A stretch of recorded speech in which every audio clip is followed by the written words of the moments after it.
Eto na nga mga chong, marami tayong PBA updates. LA Tenorio nagbigay ng latest update patungkol kay Justin Brownlee. May pahabol pang good news. Ngayong season nga mga chong ay sinimulan ng Barangay Ginebra ang conference nang wala sa kanilang tabi yung kanilang resident import na si Justin Brownlee. Nalagay nga ngayon sa sideline itong si Justin Brownlee matapos mag-positive sa banned substance sa nakalipas na Asian Games kung saan natulungan ni Brownlee ang Gilas na mabawi ang gintong medalya. At kahit walang Justin Brownlee sa Barangay Ginebra, ay okay naman yung kanilang ipinapakitang performance ngayong conference kung saan meron nga silang kartadang 3 wins at 1 loss record kasama ng kanilang replacement import na si Tony Bishop. According nga mismo kay LA Tenorio na magbabalik matapos ang kanyang pakikipaglaban sa kanyang cancer, ay so far ay wala pang desisyon kay Justin Brownlee. Kaya naman sa ngayon ay focus nga daw sila kung sino ang nandyan, which is si Tony Bishop.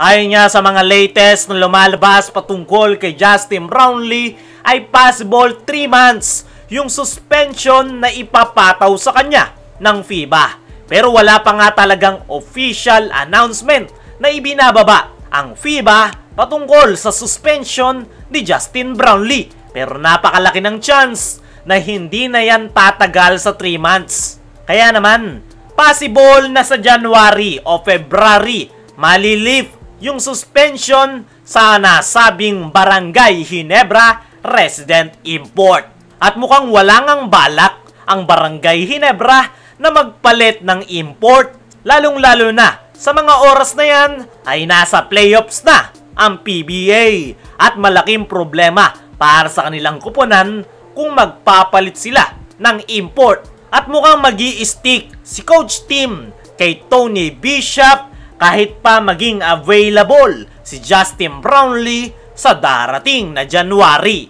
Para sa akin mga chong, ay mas magandang pagpahingahin muna itong si Justin Brownlee once na malif yung suspension para sa kanya. Hindi nga lang suspension ang kinakaharap ngayon ni Justin Brownlee dahil meron nga rin itong iniindang foot injury.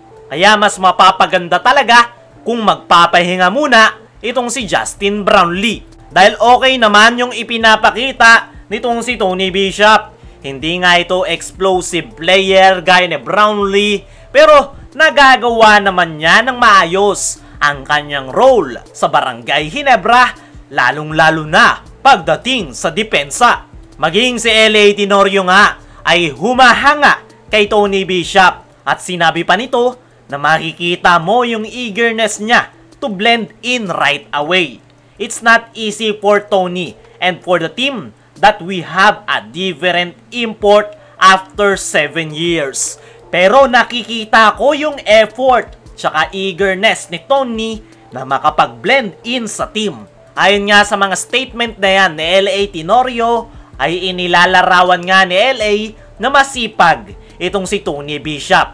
Ginagawa nito ang lahat para makatulong sa kanilang kupunan. Kung titingnan lang natin yung laro nitong si Tony Bishop sa mga nakalipas na laro ng Barangay Ginebra, ay masasabi nga ng lahat na kulang talaga ang naibibigay nito sa kanyang kupunan. Pero kung titingnan natin yung bigger picture, ay napakalaki ng naiaambag nitong si Tony Bishop sa Barangay Ginebra.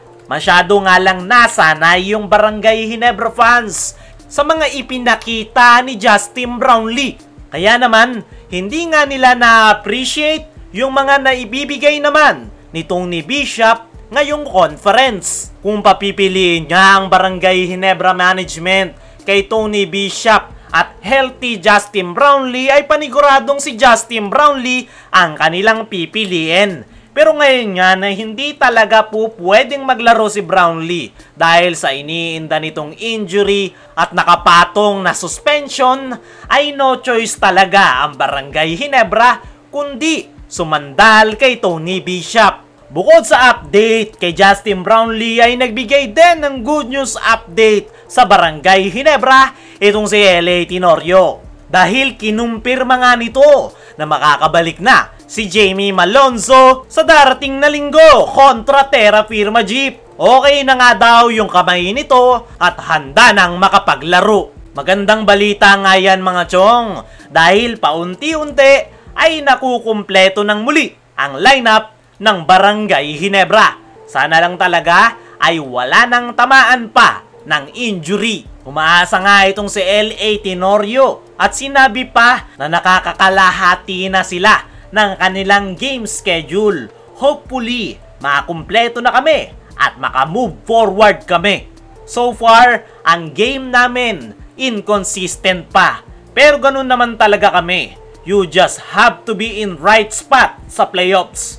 From there, si Coach Tim, alam naman natin na may mga plano yan. Ayon nga dyan mga chong, ay nasa transition at adjustment period pa ngayon ang Barangay Ginebra. Unti-unti nga daw nilang ginagawan ng paraan ang mga problemang kinaharap nila sa kanilang mga nakalipas na laro. At malaki nga ang kanilang tiwala sa mga plano ni Coach Tim Gon.